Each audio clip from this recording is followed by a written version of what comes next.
Good evening, everyone. I'm Assistant Professor Mahalakshmi from Sacred Heart College. It's a great pleasure to welcome you all to the evening session of our FDP program.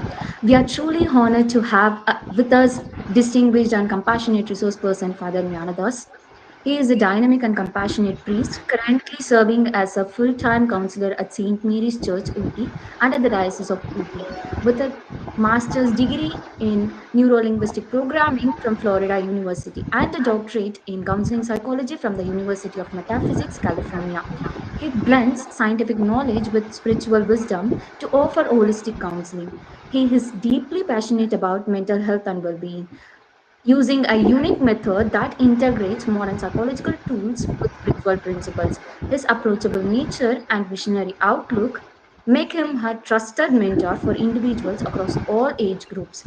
With his unique blend of psychological insight and spiritual depth, we are sure to gain valuable perspectives in this evening. Now, with great respect and joy, I invite Father Jnanadas to take over the session and enlighten us with his words. Over to you, Father. Very good evening to all of you. I'm so thrilled to talk to you as you are all joining this wonderful factor of the psychological practicum experience of our own being in this world. And especially the title they have given me to ponder over is that the spiritual well-being of all of us. And so I'm so delighted to thank you for having invited me, and let me go ahead with this wonderful plan that you have, especially to have a kind of an understanding of what exactly the spiritual being all of us have, and also to understand the contemplation of our own life as human beings in this world. Uh, I'm starting with something very interesting. While I was abroad in US, one day somebody called me. He was in his 40s. He called me to say, "Can I come and meet you? I have some questions." Because he introduced himself saying, "I'm an agnostic. I don't come to church. I don't believe in God, and I would like to come and discuss with you a few things. Would you mind talking to me?" So I had given him an appointment time, and he came. And I had already instructed the secretary of the presbytery to tell me when he parks the car. And at that right time, he parked the car and he was walking in. And the secretary informed me, "Okay, your friend is coming." And then immediately what I did was I just went and opened the door. Probably you know the American culture, the respect that we give to anybody. Uh, One of the ways to give that respect also is to open the door for them. So what I did was I just opened the door for him, and then immediately I welcomed him. And he was shocked. "Oh my goodness. I just rang the bell. You came to open the door for me? It's interesting." And immediately he told me, "Father, I now believe that there is God." I told, "My goodness, why do you say so? I know why you say that. Come on, let's start the talk." So he came and he was asking some of the questions, but he was completely taken up by my venture of going out of the way to open the door for him. And so he told me, he asked me, one of the questions is this: why did you impel yourself to come and open the door? What motivated you to open the door? Then I said, "Excuse me, every human person in this world is an image of God. This is a wonderful understanding, the same time, the sacred understanding all of us are coming up with. Every human person has to be respected because everyone is an image of God. And that is the reason I came out to open the door for you, and so you came in." Then immediately he was simply taken up. Then he asked me about the image of God, what it is, and so on and so forth. And probably my friends, I may be able to share with you some of the perspectives that we have arrived at today, especially about our own personal spirituality. What is very interesting is these days is that, there is a difference. They talk about in psychology about the individuation and individualism. The individuation and individualism. The individuation is that I have to respect myself, that I am somebody unique in this world, and there was no one like me before in this world. No one is going to be like me afterwards in this world. And so, my time, my life here is a unique time, and nobody is going to be in my place. Nobody can substitute me. And that is the reason that we have to respect our own self image. So once you begin to have a self image of yourself, that because God has given you that wonderful idea of accepting yourself as an image of God, what happens is that you begin to have that so-called idea of becoming. The becoming is the likeness. Probably, those of you who are familiar with the biblical perspective is that God has created each of us in his image and we become his likeness. The likeness is that, you see, all of us have to be wonderful in the way of connecting ourselves with others. And that is the reason we have to love ourselves. And the same way we love ourselves, we love others. And in psychological term, I can use this word, we affirm the self-image. The affirmation has to have an effect on others. So the effect of my self-recognition, the self-affirmation has an effect on others. So my friends, today, the wonder of our spirituality is that first and foremost, we have to accept our own self image.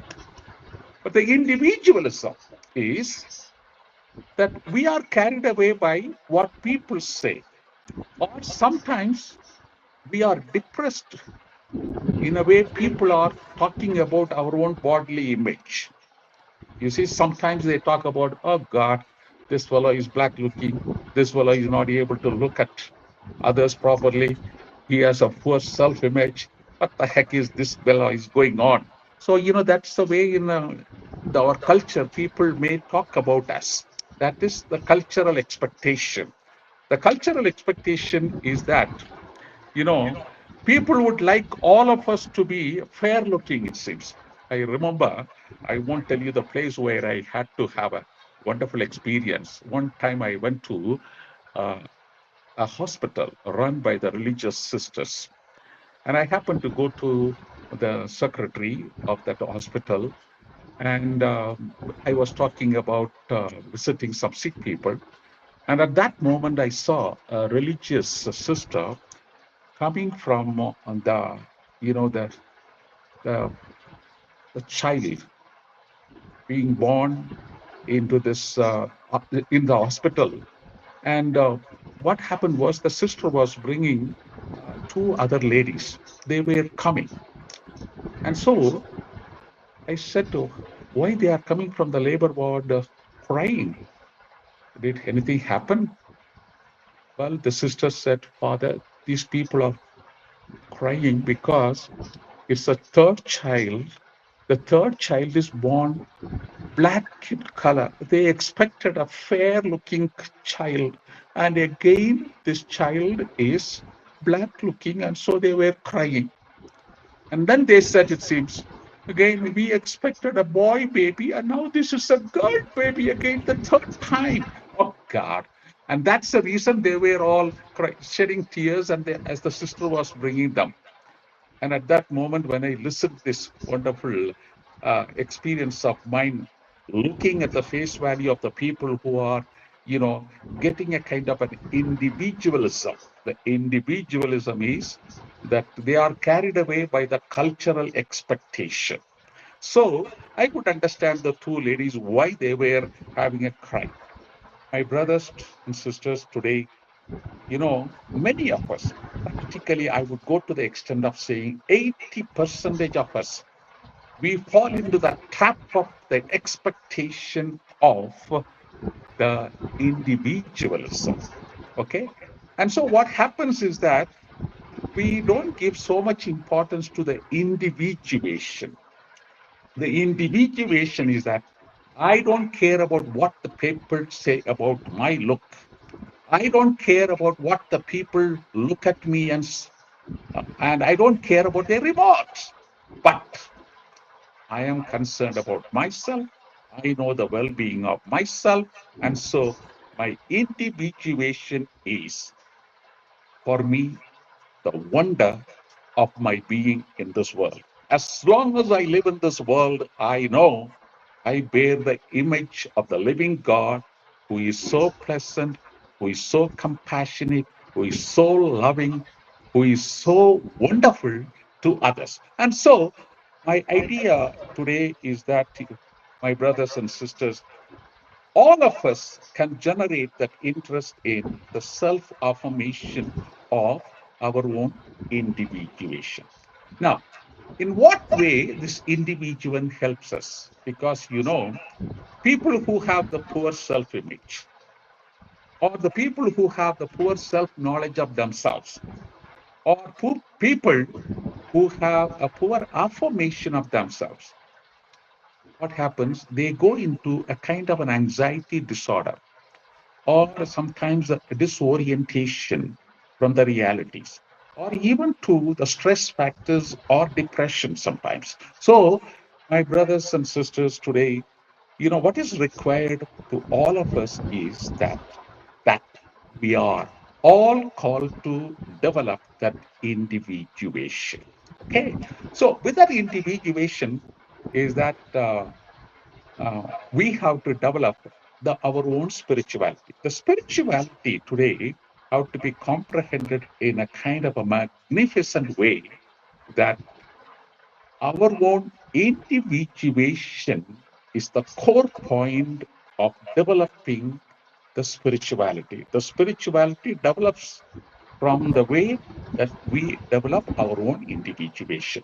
So once we develop our own individuation, we graduate ourselves within ourselves to develop our brain power, our own sociality, our own behavior pattern, all such things. And we know those of us who have developed this individuation, who have not fallen a trap into this individualism, will always be good to others. And they are always benevolent to others. So, my friends, the individuation is a core point of the spirituality. Now, the second point we have to understand is that, uh, when we understand the spirituality, it is something very personal. But there is what we call the cultural expectation of religiosity. There is a difference between spirituality and religiosity. Sometimes, as uh, religious people, because we belong to any religion, it is okay, we are religious people. And this religion is a kind of a cultural impact on all of us, which is excellent. But what happens is that we always respect the religiosity rather than the spirituality. The religiosity is that, well, our religion expects us of this factors. Our, you know, we have so many rules and regulations in each of us, uh, we have to confide with all these expectations. Or sometimes we always think about even, each religion has rules and regulations. We have to observe that. And the way we even worship God, there are some mandates required of each religion. So what happens is that we become a kind of a religious people. When I say religious, please understand that we are the religious people. We belong to different religion. Every religion is good. we belong to each religion in expectation of that religious factors. Now, the whole idea of the spirituality is that you and I, when we develop that individuation, we always respect the spirituality which is endeavoring me to be always kind to all, irrespective of somebody who belongs to my religion or other religion, no problem. Everyone is a human person. We have to respect every person in the world because everyone is an image of God. So, what happens is that, when we have that particular individuation process, we develop the personal spirituality. The personal spirituality has to be always in affirmation with the expectation of the religion also. Also, what happens is that the personal spirituality will go with the expectation, but deep down within us, there is a kind of a perspective that I have to be faithful in all its matters to be an observant religious man or woman in this world. So this is exactly what we are talking about. And so what happens is that, the so-called neuroscientists today, they have found out that even in our own spirituality, we go into the different types of consciousness. They have found out scientifically that the neurons in our brain, almost they say 80 billion neurons. And those who are born even after the millennium years, they even say it's about 90 billion neurons are there. Now, probably you are aware of the fact, almost 30 years back, that we used to say that the neurons in our brain cells are all called the neurons. But somehow it is wonderful. They call it as God circuits. Each God circuit is each neuron because every neuron is connected with the wonder of God experience. No one here on earth just live without any God experience. Even an atheist or an agnostic has to be combined with the wonders of the neurology, the the neurons which are God circuits. They have to somehow satisfy the God circuits. So what happens is that, as we have found out, almost there is our consciousness goes with the idea of the magical enterprise. So which sometimes even the philosophers and psychologists would call it as we try to satisfy the magical consciousness in each of us. The magical consciousness is that in every religion, there are ways that they always impose upon us. And what happens is that the magical consciousness is that if I don't abide by this, oh God, I may be stressed out, or I may have some problem within myself. And in the conscious level, if I don't abide by all these expectations, my magical enterprise in me is not satisfied. Well, we may use a high language, but the simple understanding of the magical consciousness is the individuation falls into a trap of doing things without understanding who the God is. So today, for example, some of us would do certain things in our life. They may think, if I don't do this, God is going to punish me. Okay. Now, even in Christianity, some of us are talking about God's punishment. Now, God is love. Can God punish somebody? Those who have the fullness of love, even in our family, we would never ever punish somebody. Imagine that you attribute this wonder to the loving God. who has created us all in his image, the God would never ever punish us. But somehow we talk about hell and this and that because God is going to punish me. And somehow we project the God is a God of authoritarian way of doing things. And so the authoritarian is watching us and he's watching us like a policeman. And so we have to be careful and and we have to obey all these laws and regulations in a spiritual way. And we have to satisfy this magical consciousness. Okay. Now, this particular magical consciousness is the one which is giving you a kind of an initiation and an inspiration to do certain things.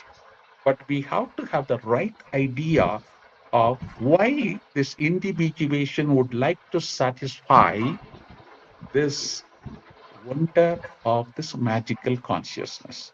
The magical consciousness is that when I do certain things with the right understanding of why I do or what I do and how I do, that is what is important. For example, one time I had to talk with some people about the people who wanted to walk to come to churches. Somebody said, it seems you have to walk 7 miles to reach your church. Only afterwards the loving God will reward you with all your prayers. Now, what is this 7 miles to do with the walking? What's the problem? Okay. No. So the point is that the magical consciousness is that all of us have to always understand that God is a wonderful God who is love. He respects our individuality. And so we have to confine ourselves with the expectation of the living God. But somehow the culture would interpret it in different way. And that is why there is a friction between the magical consciousness, which is completely imposed on an individual, and the personal spirituality of all of us. Secondly, there is what we call the naive consciousness. The naive consciousness is, in Tamil, they call it as Yemalittuva Parvai. So they say it we cheat ourselves by doing certain things. We satisfy ourselves, but we cheat ourselves. Now, the naive consciousness is that somehow the people will say, unless you put the money into the dump box, God is not going to accept you. Now, this is a naive consciousness.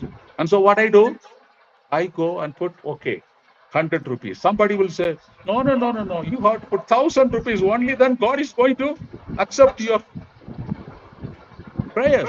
My God.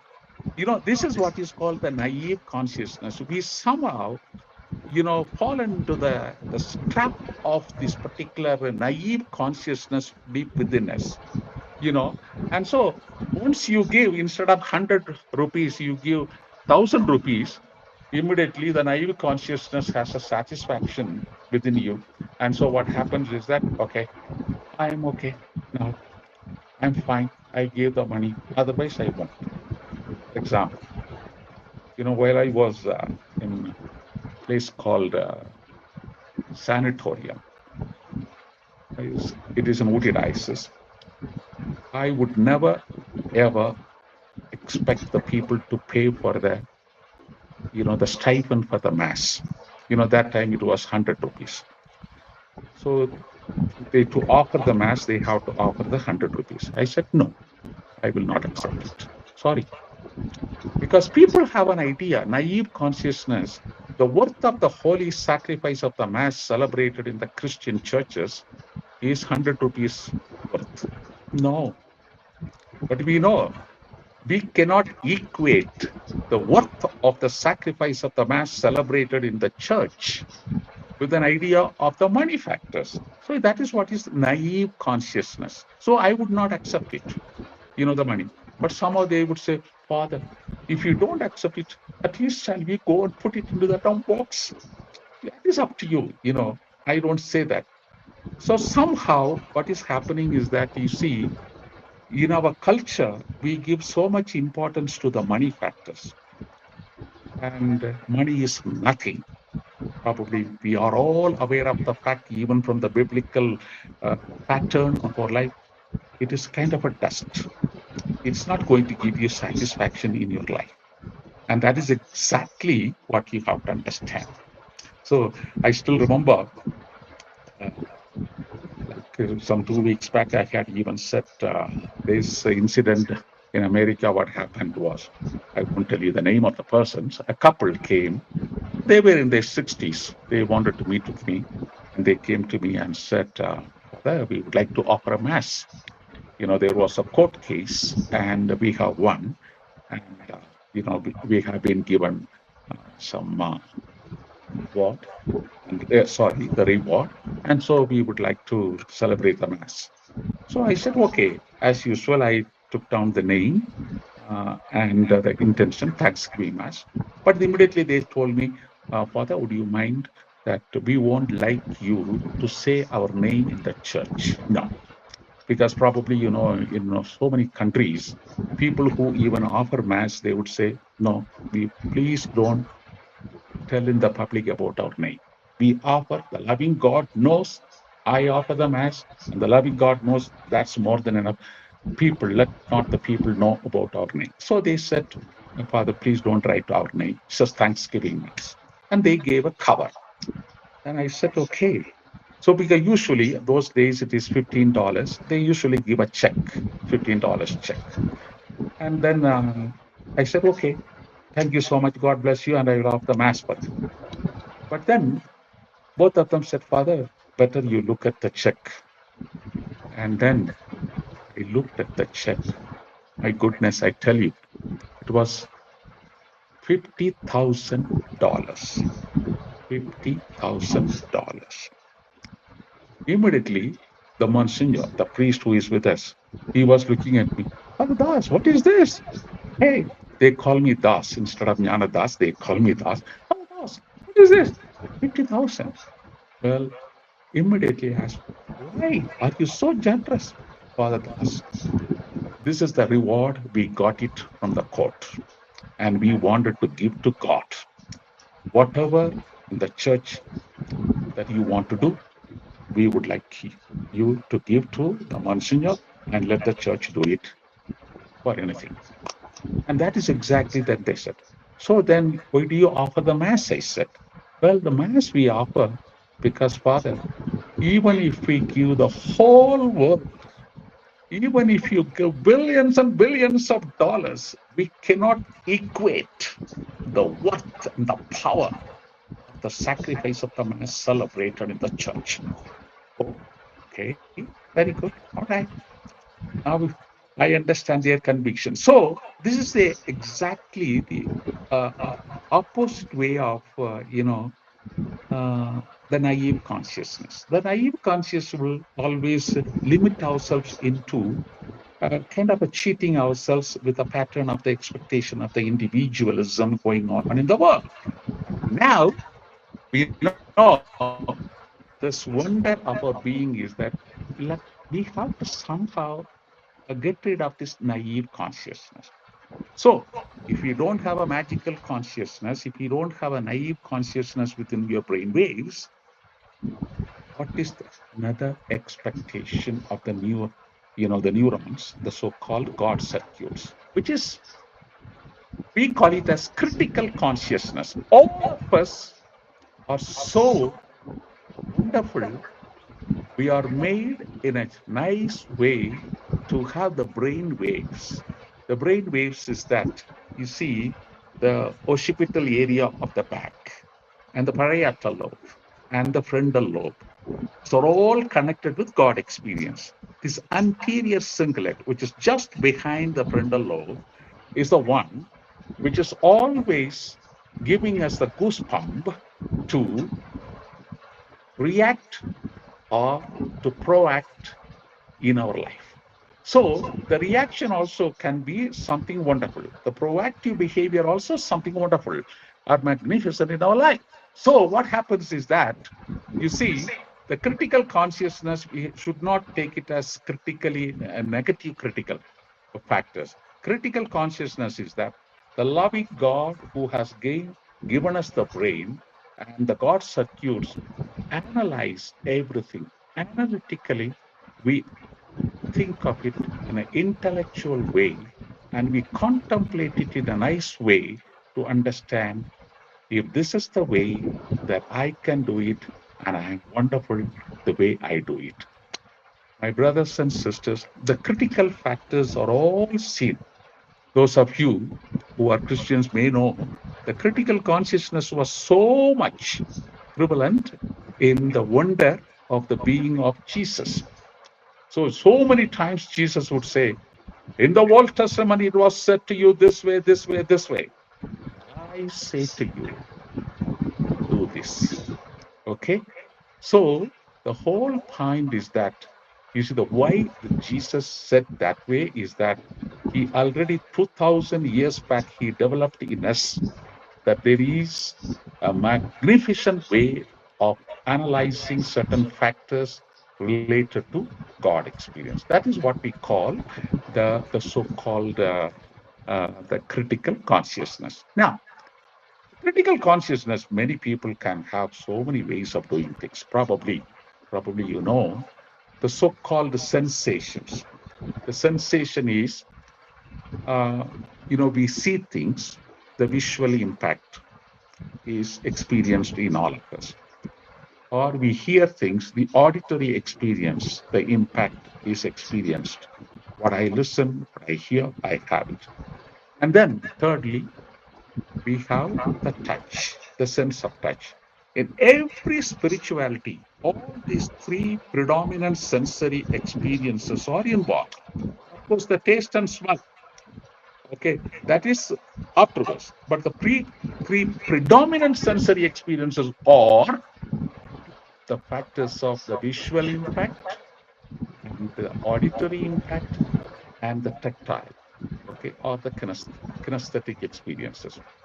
My brothers and sisters, today, the wonder of our being is that anywhere you go, you see uh, the, the wonder of uh, yoga or the meditations in every factors of our life, or the way the people pray in every religion, even Hinduism or Islamic way practice, or in Sikhism, anywhere we go.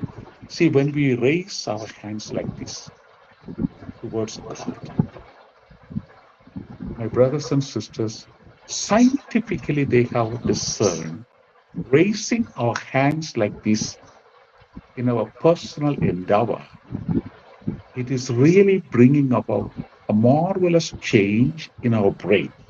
Thereby, the happy hormones are released to the brain, and thereby, even those people who have lungs problem, those who have intestine problems, they are all cleansed, healed by the power of raising our hands. That is very interesting. Or even the tactile factors of even saying this way, we adore the loving God, the wonder, my goodness. You know, the enterprise that we have received from the neuroscientist, the scanning of our brain before we folded our hands in reverence to the loving God. What happens? And after folding the hands, scanning how it develops the wonders in our brain.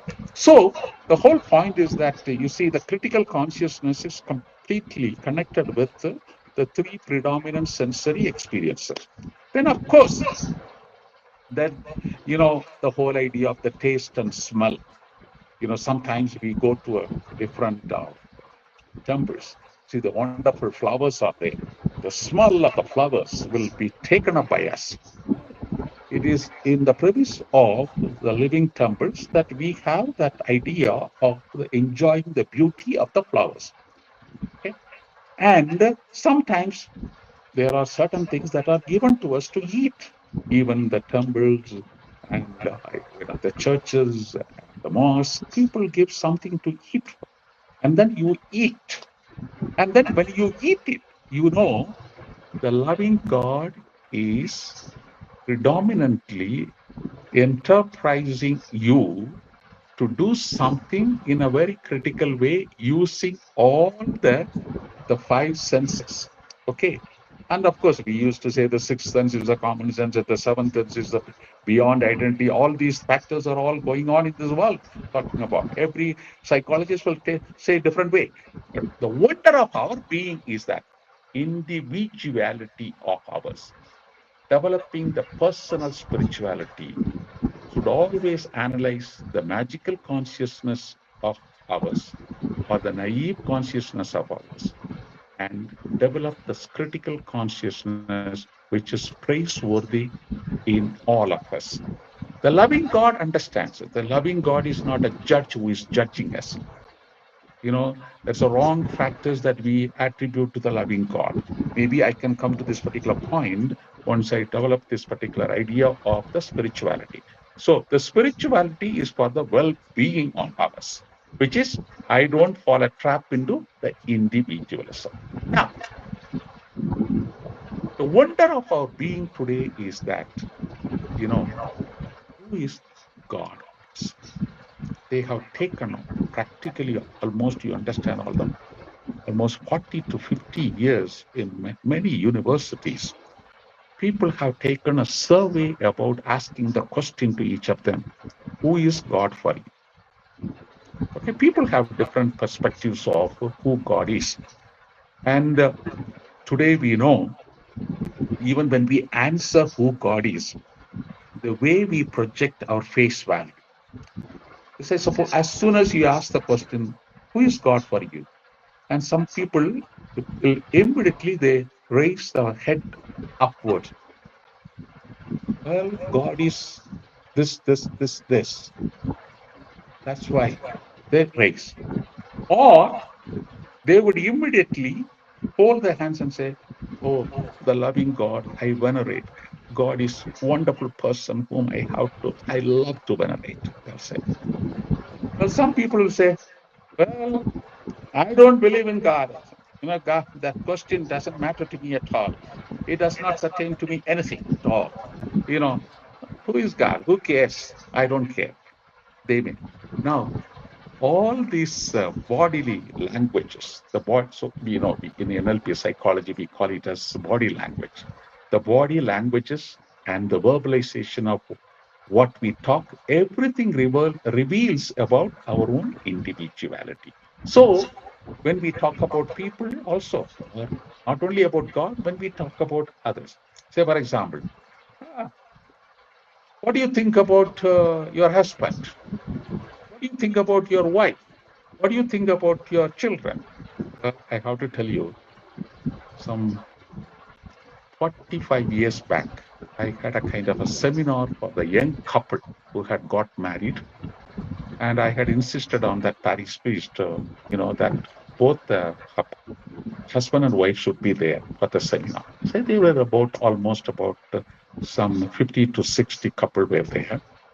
And one of the priests told me a nice trick to ask a question to them.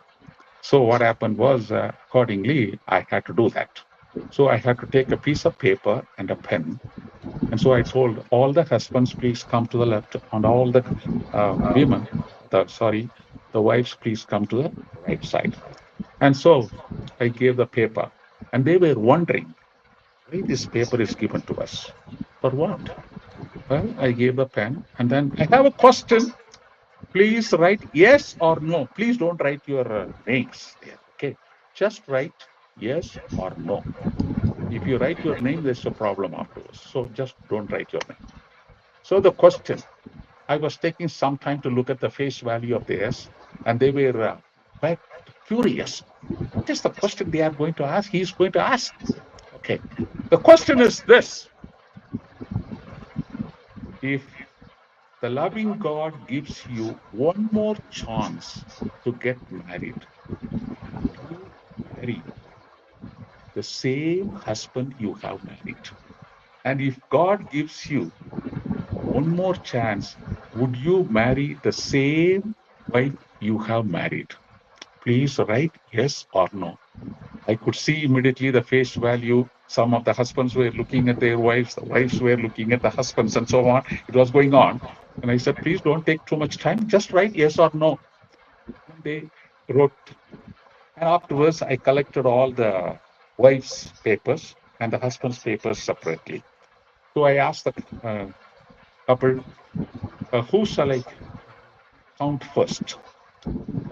Is it the wife's or the husband's? I said, Father, why not? The men all said, Father, come on, just count the wife's first. So I had to say loudly whether it is yes or no. So I took each paper.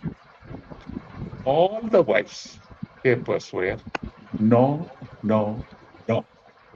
All the almost 45 couple, no, no, no. Then they were all smiling and the husbands were looking at them. Then I said, okay, now let me count the answers of the husbands.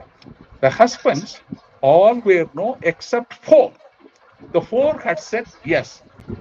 The four people's wife said no.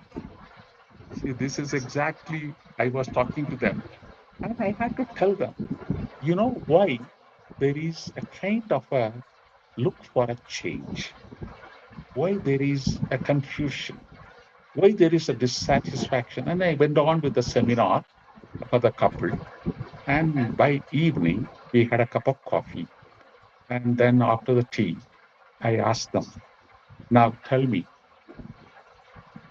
how many of you would really, after this understanding of your own self awareness, your own bodily factors, your own understanding of the culture, the society, and especially the holiness of the married life, and so on and so forth. How many of you would marry the same wife, the same husband? Practically 70 to 80% of them put their hands up and said, sure, very good, wonderful. Now, this is exactly, people are having. See, when we have a kind of a self knowledge of who we are, there is a respect to understand who the husband is, who the wife is. Probably, the psychologists almost say between husband and wife, it takes almost about 3 times the 7 years factors, almost about 21 years. Uh, we need, like uh, all of us, to understand others. And especially between husband and wife, they need almost about 21 years, it seems, to understand each other fully. And the more they understand, then they understand the life also worth living. I still remember in America, while I was there, I happened to be there for almost 15 years there. When I was there, one day I had to go to the mall. In the mall, there was a lady who had picked up some of the things for their house and she was coming out. And her ex husband, who had been separated from her for almost like about some 15 to 17 years, he had come and he saw her. And as soon as he saw her in America, they expressed that word, oh, honey, how are you? The husband said. And the wife said, honey, how are you? And both of them, they embraced each other. I was watching the fun. What is going on here? My God, that people were looking at it. And then I got a call from them. Said, Father, actually the parish priest, I was only associate pastor there. So the parish priest got a call, said, Father Das was looking at us also. We would like to renew our vows. We had been separated for so many years. We would like to renew our vows again and accept ourselves as husband and wife. Okay. So they came. And then in the chapel, they wanted to renew the vows. And then they want me to bless the ring again and give that ring. I said, you don't have to. Once the ring is blessed, it is blessed forever. And yet, since you are asking for a blessing, I bless it. Come on, take it. So they had accepted it. And then after in American culture, once they exchange the rings, they said, okay, now you can kiss each other. I said. And the way they hugged each other, both of them started crying, very emotional. The outcry was terrible. And those of us who were watching, we also started, oh my God, what is happening? And then they said, now we understand. It takes so many years to understand each other. That's the reason. Today, other day when I saw in mall my wife, and my wife saw me, we have respect for each other from now. And thereafter, they were so happy in their life. My brothers and sisters, today, the wonder of our being is that everything takes a time, and some factors of understanding takes years in our life. In our personal life, we cannot come to a point saying, I know everything. I have a great understanding about the person and so on and so forth. So it is not only about the loving God. What do you know? What do you know about the person who you look for, or the person who is working with, or the person who is really in love with you, and the wife or the husband? Well, how do you know? What do you know? And especially today in counseling psychology, we understand when we ask them, oh God, the way they would understand, you know, well, I tell you, well, one time I can tell you another interesting story. Elderly couple, they were in their 60s or 70s. They came to me and they asked me a question. When one of us, you know, go to heaven first, is it okay I go with that person? If my wife dies, I would like to die with her. And she says, if my husband dies, I would like to die with him, go to heaven together, because I cannot live without her, without him. That was the kind of a talk they were chatting with me. And then I said, no, well, you see, the whole point is that when you love each other, that's the point where you don't want to miss each other. Then I had to give them some explanation about, you know, the whole idea of our love here in this world is an enterprise of God's love for us. And you, as husband and wife, you loved each other and you have been so joyful, and it is wonderful. And with that gratification that you go to heaven, and the loving God is so proud of you, and you are united with us. And the loving God even tells us there is no such thing as a marriage in heaven, and so on and so forth. And so you only after reaching heaven, reaching heaven means we are reaching the fullness of our life connected with the loving God. And so we have no idea what would be that life is all, but we know we would enjoy the fullness of God's love.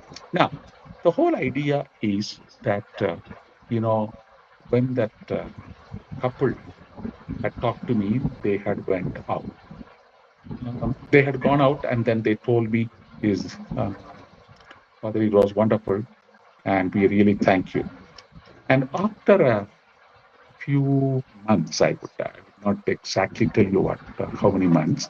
After some months, the wife passed away, and the husband, usually you have a funeral home service there, in America. So what happens in the service? The pastor of the church asked me, Father, why don't you do that service? So I went there, and he was standing there, smiling. And when he saw me, he embraced me and said, Father, I understand what you said. Now, I look for a chance one day to be with her in heaven. And so, are you okay now? So then afterwards, there was a mass and there was a burial and so on and so forth. And he was okay. Whenever he comes to church, he looked at me and said, okay, I'm so happy. I always. And I told her, you see, when we die, death is not an end. We live forever. And so you pray to your wife. You loved her so much. You pray to your wife. Okay, whenever you come to church or even at home, you pray to your wife, saying, okay, you are enjoying the wonder of the love of God in fullness. Now help me with this, help me with that. And the loving God would be of so good to you. And so, my brothers and sisters, today, the enterprise that, I use that word enterprise is that it's a kind of a word that we have to understand psychologically, in a spiritual way, in an emotional way, in a sensational way. All of us are called to have that enterprise of understanding ourselves first, and two, understand others first. Those who don't have the self image, or those who don't have the self affirmation, are the people who are not able to accept others and thank God for others. So, this is one thing that we have to understand. Thirdly, the whole idea of our own understanding, especially, is that how much importance we give to the things today. You know, accepting God is the first thing. Second, accepting others. Thirdly, the things. Today, the whole idea many people have is that money is everything. And even in the families, there is lots of dissatisfaction, the enmity going on, and the breakage is going on, all because people give importance to money over the factors of their own loved ones. So this is what is going on. And so what is happening is that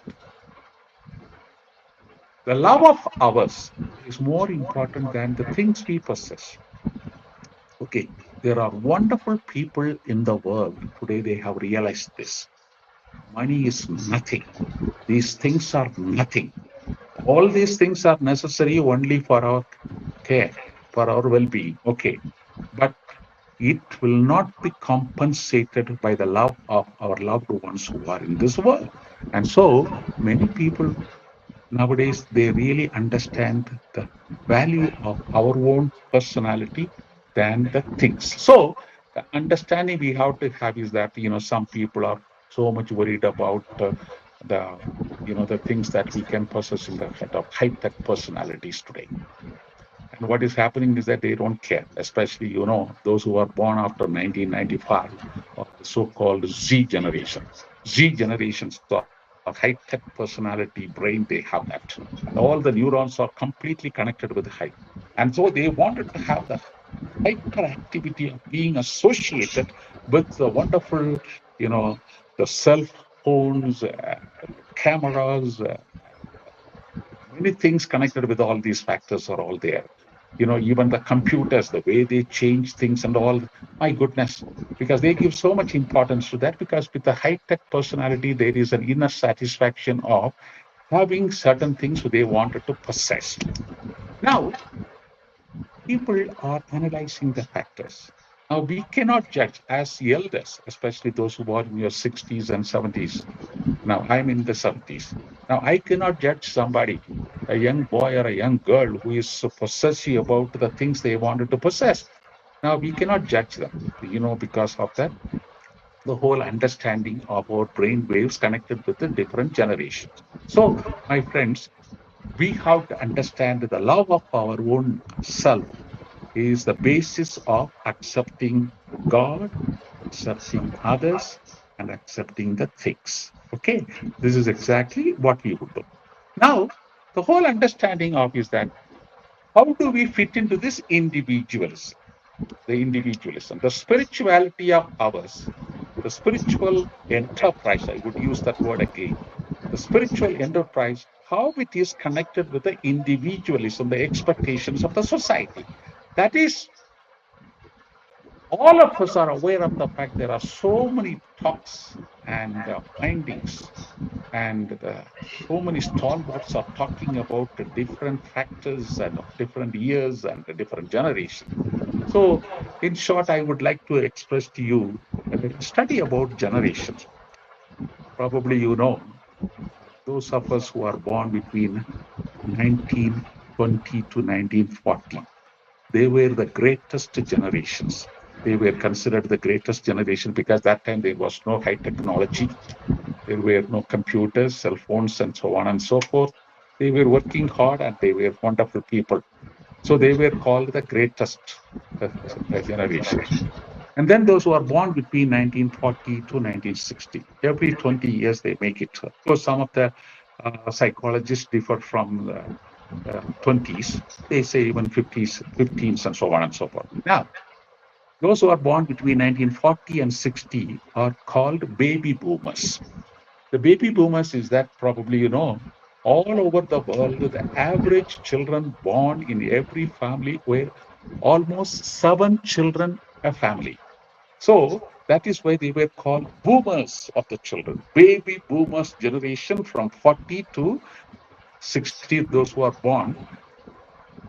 And so what happened was that is an effect because the brothers and sisters were more important to them than anything else. So compared to anything, any factors they would receive, or the land, or the house, or whatever it is, the strength they got was from their own loved ones, their brothers and sisters. That was there.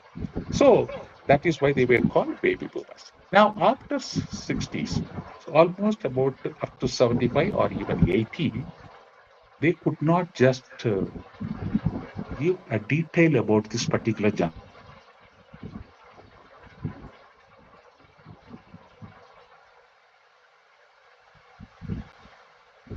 They could not just give a detail about this particular generation. So what they did was they started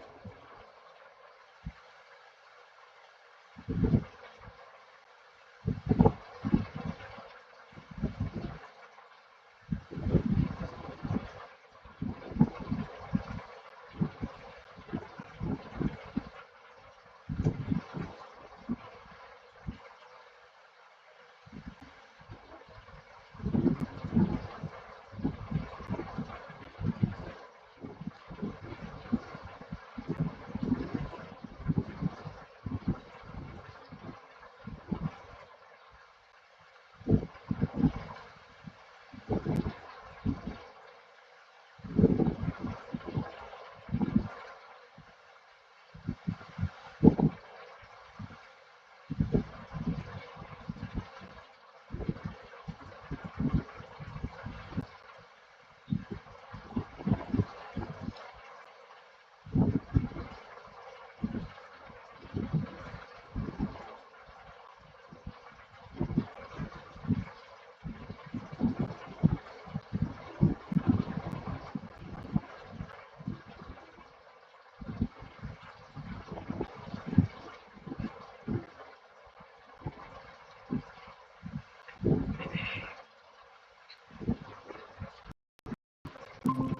So for everything, they will ask why.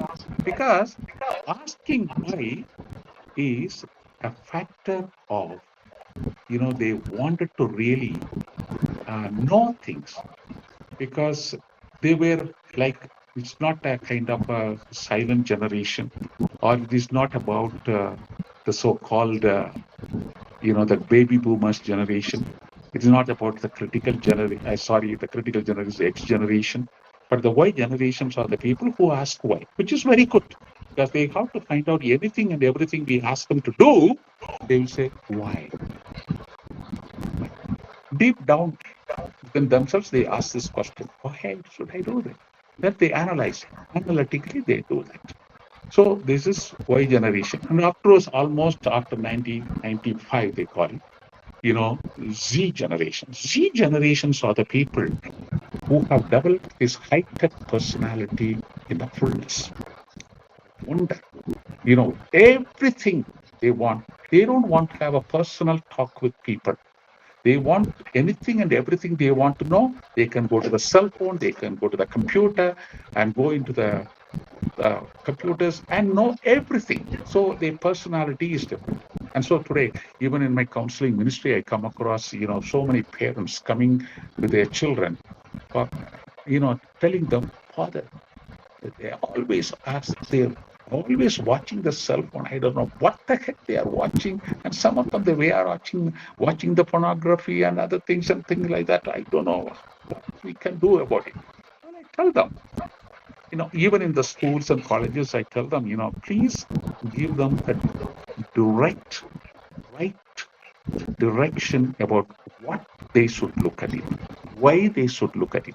If you could convince them of this enterprise, then they are all changing in their life. So my point is that my brothers and sisters, today, uh, we have to understand every generation and every behavior is something generalized.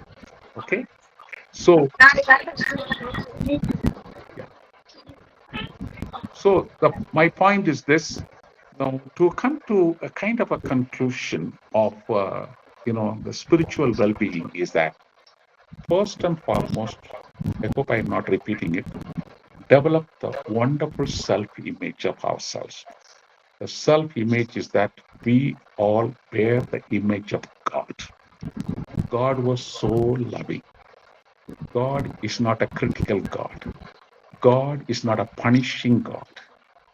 God is not a distanced God. The wonderful neuroscientists, they always say the word God is a benevolent God. He's not an authoritarian. I always say it as A, B, C, D. A stands for authoritarian. B stands for benevolent. That is what the God is. C for critical. D, distance God. Now, let me give a simple explanation is about authoritarian. Now, you know the difference between authoritarian and authoritative. Authoritarian is that, because I'm somebody, I would like to control people. That is authoritarian. In some of the companies where you work, you know that. Some of the uh, people or some of the managers who work there, they have to go get along well with the people. But some of them will control you without that. That is not the real spirituality. So that is exactly you have to understand the generation. The generation, you have to understand there is something going on in our own understanding about authoritarianism. Authoritative is you are given a power, you are given a job where you have to really be kind to them, encourage them, and because that is needed for every person. Probably from the childhood days onwards, you have to appreciate people, you have to encourage people, and you have to show kindness. If you had received it from your childhood, from your parents, the affirmation of appreciation, for every little thing that you had been appreciated, for every little thing that your parents had encouraged you, and even if you happen to make some mistakes, they were so kind to accept it. So all these factors have to be given in an authoritative way, not an authoritarian way. Authoritarian is come, you know, power and control. Authoritative is kindness, appreciating, encouraging people to do that. So this is one thing that is really going on. Another thing is that, the whole idea of accepting our own God is not an authoritarian God. He's an authoritative God. God is so compassionate, loving to us. Secondly, I told you the benevolent. We will explain benevolence afterwards. A third one, he's not a critical God. Sometimes, even in Christianity, the whole idea some of us preach about God is that God is watching you, God is going to punish you, and all this. Well, when God is love, how can love punishes? Probably, St. Paul would say, love, the breadth and the width and the length of the love, if we know, my goodness, we would never ever talk about the critical God. Today we have analyzed, all of us know the depth of the love of God about 25 to 30%. If we increase our own understanding of the love of God a little more than what we have learned now, I tell you, our personality itself is going to be completely complacent with the wonder of God's love. This is one thing. So this is exactly you have to understand. That the distance God. We always think of God as somewhere else, some up above the heavens and all these things. Well, the loving God who created heaven and earth is within each of us. The wonder is the loving God is within us. That is why St. Paul would always say, I live, but not I. Christ lives in me. So every religion tells us the loving God is with us. Okay, the God is within us. That is why even the wonder of the yoga practices, the meditation practices, Hinduism, Christianity, and all the religion. Probably the loving God is within us. Even when we breathe in consciously the breath of God into us, the breath makes us so alive. So many bodily factors are all completely gone. So my brothers and sisters, this is exactly that you have to have about the idea of the negativity of distance God. Rather than projecting God somewhere else, you have to respect God as a God who is within us. Okay, so with all this understanding, the benevolence is that the loving God is not a God who is punishing you, who is the loving God is not the one who is discriminating you, or the loving God is not the one who is rejecting you, but the whole world is going on. The whole world today, there is a rejection in the name of caste, language, religion, and society status, and so on and so forth is going on in the world. But you and I, the loving God's presence in us, is making us to accept everyone. That is what the spirituality. That is what the well-being of the spirituality. So here I end.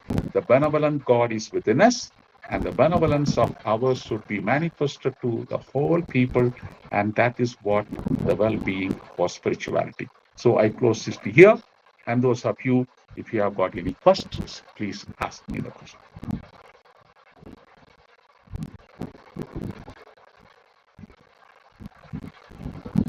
Thank you so much, Father, for your insightful session on spiritual well being. The feedback form has been shared in the message box.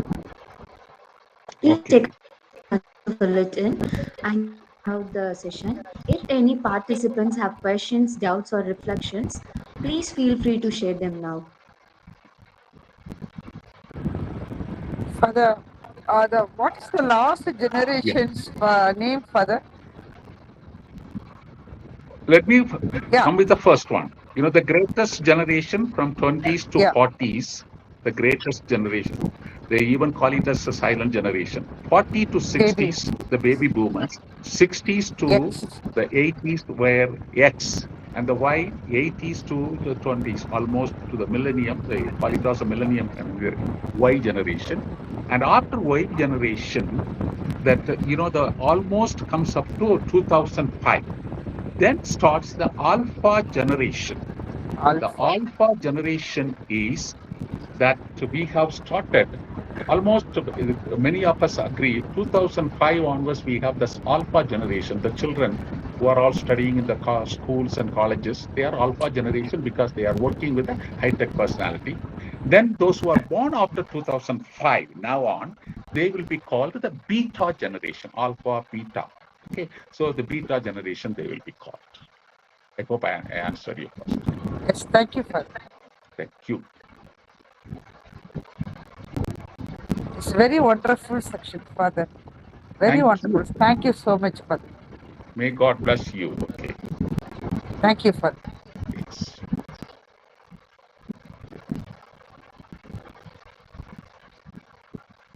Any other questions anybody has got? Or any feedback that you want to give? Please go ahead. Time போனதே தெரியல, Father. Time போனதே தெரியல. Oh, I Very see. wonderful section. And Okay. if you don't mind, Father, give your phone number, Father. If anything, we can contact you. The phone number they have, the father has got. Okay. You can get the phone number from him. All right. Okay, Sure. Father. Thank you. Okay. May God bless you. So, shall we end it with a prayer?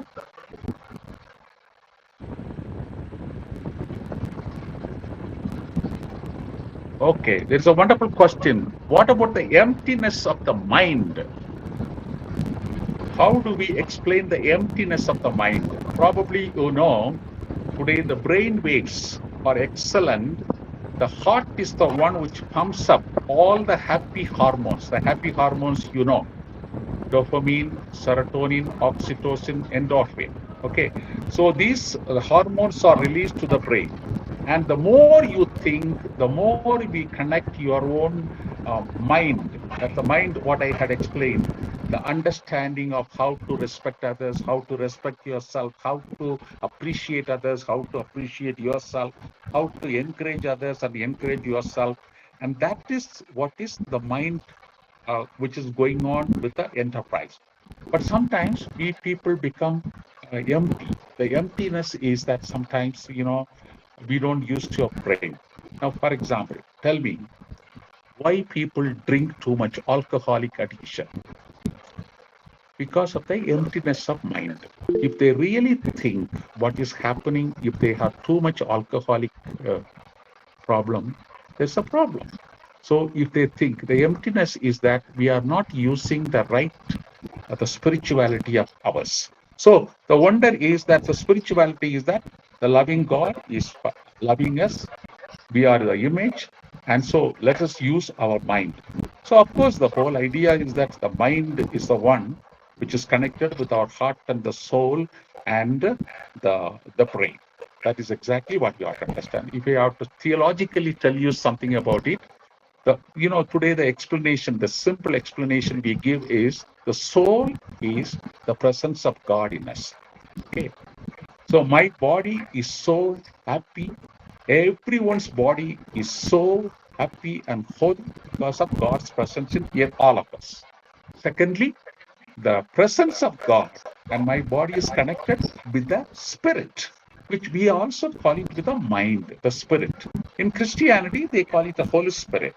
In other religions, the mind has to connect the body and the presence of God. The power of connection the mind has. So when the mind does not connect the presence of God and the body, it is empty. So the emptiness is caused by because of the childhood factors and the progressive factors which are in the whole world, which is having a kind of a negative impact, and that is why the emptiness is happening, and that's the reason people don't want to study and so on. But not now. Probably the alpha generations will be the greatest generation who are going to study everything. They are going to use their mind in such a way to come up in life. That is exactly I have to say. Any other questions? Okay. How to overcome the mind emptiness? Oh, what a wonderful question is this. Probably, today in India, please understand, many people don't go to bed uh, brushing the teeth. Okay. You have to brush your teeth at night before going to bed. Now, my counseling experiences, most of the neuroscientists abroad, other places, they have told us clearly, if you don't brush your teeth at night, it becomes a fungus within an hour and a half. And because you are not using the mouth, and it becomes the fungus is dead, and thereby the bad smell goes into your brain through the inner nose and the outer nose. Okay. So what is happening is that you have to brush the teeth at night before going to bed. Especially the children who are studying in the high schools and colleges, they have to brush the teeth. And the dental cleanliness is excellent. Secondly, they have to affirm the face. In all of us, every factor of our visual impact, our nostrils, our mouth, our dental precision, everything is excellent. You have to appreciate that. And so every morning when you get up, you go to the toilet and come back and spend, suppose, 1 or 2 minutes of meditation. Meditation is that closing your eyes, you use the power of imagination of your mind. That is the power of imagination is using your mind. And then immediately you look at your face, closing your eyes, and which one you love most? Is your eyes, or nostrils, or your mouth, or your teeth, or your forehead, or your cheek? What is that? And you thank God for the wonder of your being. Oh God, I have a wonderful eyesight. I have a wonderful nostrils, or I have a wonderful lips. Excellent. That is exactly that you have to do it. For example, today, the lip psychology.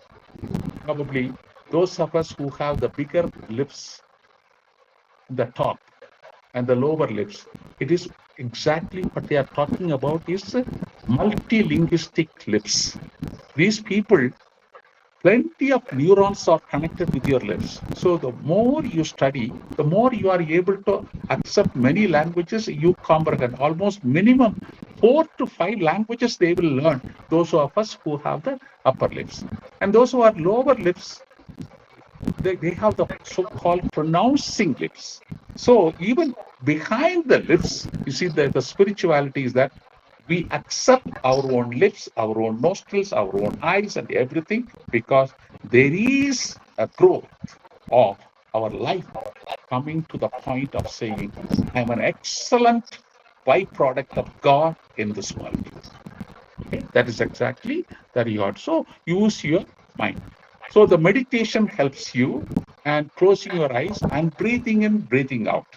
And say, those of you Christians, you say Jesus. Those of you who are Hindus, say Om Shiva.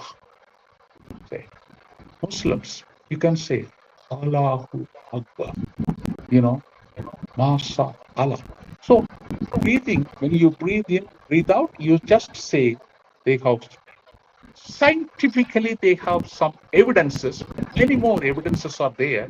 When we say the name of God in our own breathing experiences, what happens is that immediately your mind starts working, and so much of happy hormones are working.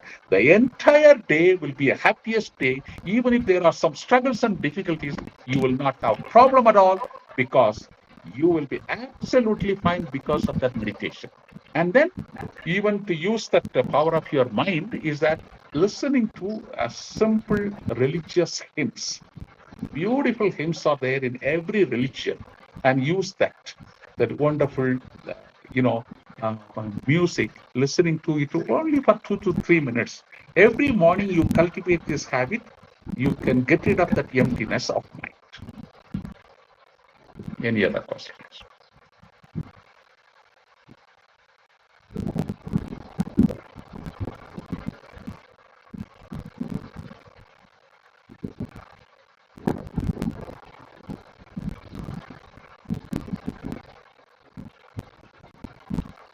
Thank you for your admiration, Dr. Manisha Devi, for thanking me, saying it's wonderful. May God bless you too. So finally, let me say a short prayer for all of you. Loving God, what a wonder. Many people in the world are being encouraged to have the real, genuine spirituality.